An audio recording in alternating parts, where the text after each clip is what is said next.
goodness gracious. My subscribers are going the wrong way. Look right here. Subscribe now or I have to get a real job. Okay, so this is a response video. I think I'm going to instead my boxing observation videos, which is a compliment to what I do on Substack, either Sunday or Mondays. Be sure to go to my Substack. I'm thinking about making it free because I'm overwhelmed with work, and I think it's unfair to possibly charge for that. Leave a comment if you're a Substacker and would like that idea. But if not, well, whatever. I'll keep a little tiny paywall on there. I think I'm going to, from this point on, just focus on big fights for my reaction videos because they do better in terms of the analytics. So I think it's just the best use of my time. And then keep the nuanced stuff on the podcast unless I want to record a separate video. Let me know in the comments what you think of that. Let's get into this video, which is about George Kambosos, Maxi Hughes. I go two different directions with it, and let's see what you think. So I didn't think Kambosos won the fight. If you listen to me in the build-up to this fight, I felt though I didn't know if Kambosos would win or not, but it's pretty clear we know what Kambosos is. He had one big win over Teofimo Lopez, where Teofimo Lopez, it appears, was very compromised. And other than that, I think the other thing about, well, that's an easy explanation. It wasn't just Teofimo Lopez was compromised. Teofimo Lopez did the one thing you can't do against George Kambosos. You cannot go to George Kambosos consistently and allow him to set his feet and trade with you. He's a world-class elite fighter with that. The problem with Kambosos is he has trouble closing the distance and dealing with someone that gives him lateral movement and a jab. He doesn't really seem to have creative ways other than athleticism and brute force to kind of close that gap. That's his way of closing that gap, right? So whenever he runs into those equations, it's always a close fight. He's never able to separate. You can argue in 3 fights, you can argue whether he won or the other guy won. Mickey Bay, Lee Selby, Maxi Hughes, they're all basically the same fight, right? In the Hughes fight, there's probably about 5 rounds that are atrocious to watch, that are stalemates. And the reason most people are looking at this fight like George lost is because George came in as someone that's going to be in main event fights. This was a main event fight, and he's going to be in with the biggest names in the lightweight division. He's being labeled as a top 10 lightweight. And this just wasn't it, Jack. You can't perform to this standard with the precedent of being an undisputed lightweight champion and going into fights calling for Lomachenko, who does what Maxi Hughes does, but he adds a power component. You can't call for Shakur Stevenson when Shakur is going to do what Maxi Hughes does, and by the way, sit down on those shots, and by the way, set traps and walk you into things. It's difficult, right? It's difficult because George Kambosos wants to get paid. It feels like he wants to get in these fights. I want to get paid. So, I mean, I don't disagree with him. I guess I just don't have the talent component to get paid just yet in boxing. But I don't disagree with him. You know, that's why not get paid? Why not get paid? But here's the issue. In the spot he's in, I feel like the big name guys that he wants to fight, unless he wins that IBF title, which I've never seen this Argentinian fighter, but it's probably going to be a hard fight unless the guy just stands right in front of him. And by the way, George Kambosos, the thing no one's talking about, he shouldn't be at lightweight. I feel he's a super featherweight, so he's a counter puncher who doesn't have a ton of power, who doesn't really box that well, and at times doesn't show the highest boxing IQ against a thinker or a methodical technical fighter. He's kind of small, if not really small, for this division.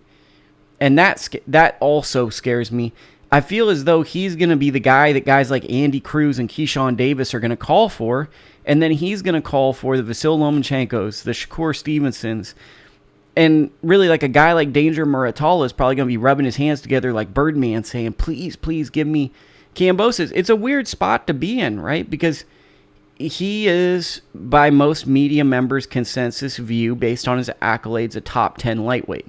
But when you look at what he does, he has some very, very basic flaws that I think a lot of top 20 to 25 lightweights feel they can exploit those flaws. Whether they can win or not, we don't know. It appears George has that wiggle to him where he can win a close fight. He can do enough to appear busy to win those type of fights.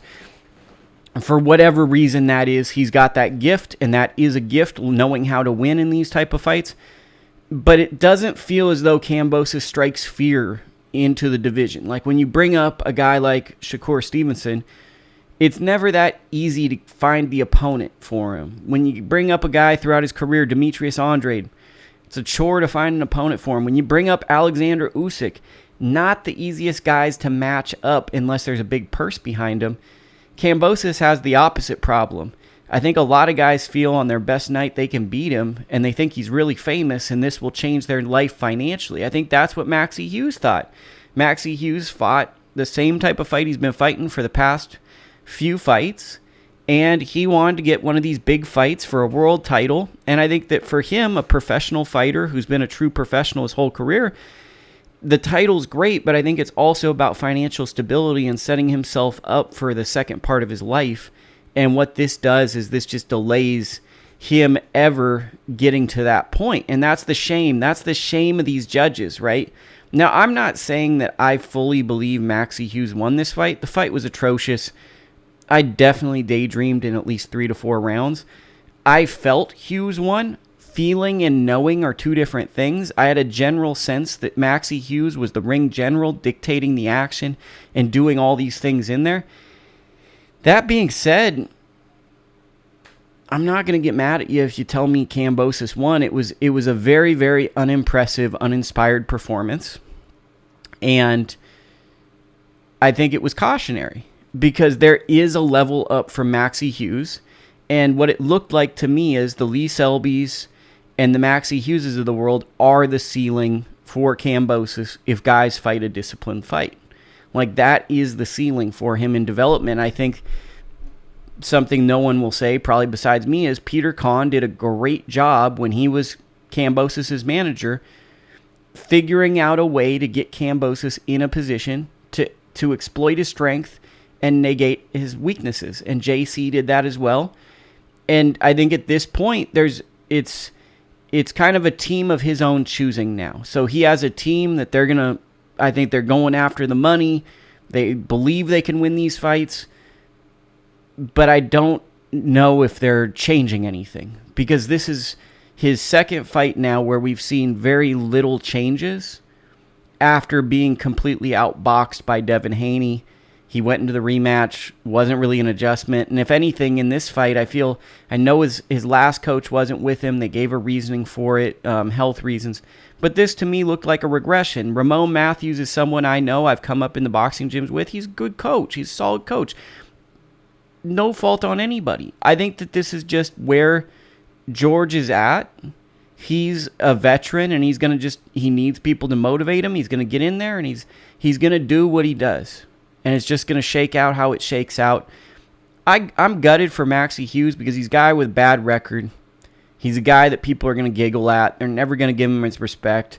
But he did something that's more respectable than what a lot of these prospects have done, where he wasn't spoon-fed his career. He really had to believe in himself and earn his career.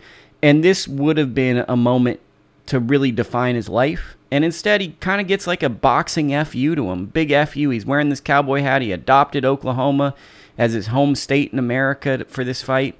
And he just gets a big fat middle finger in his face.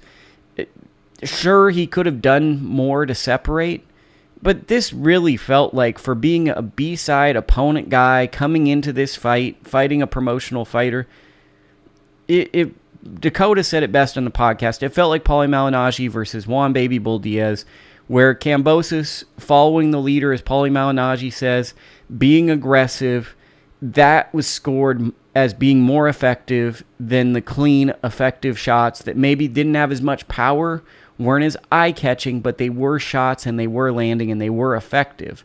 When you look at the punch stats don't really say that the punches were that much different. They do say Hughes landed more shots, Kambosos was busier. Based on the eye test, I didn't count the punches because I'm not going to sit here with a joystick and just act like I'm playing Nintendo while I'm watching a fight. It felt like Hughes was landing the shots, to me, that landed more effective and clean. Like, and I'm saying the same thing over, but he landed the shots that I would have said, okay, those are the shots I don't want to get caught with. So these are the nights and these are the fights that make people not want to watch boxing, if we're going to be all the way honest. These are the moments where people go, I'm over boxing. I stopped watching boxing because of this and that, So that's my thoughts on this. Leave a comment. Let me know if you want me just to stay on these big topics. I think it's a little bit better just to stay on the big topics. And I will be back probably after the Inoue Fulton fight to give some overreaction.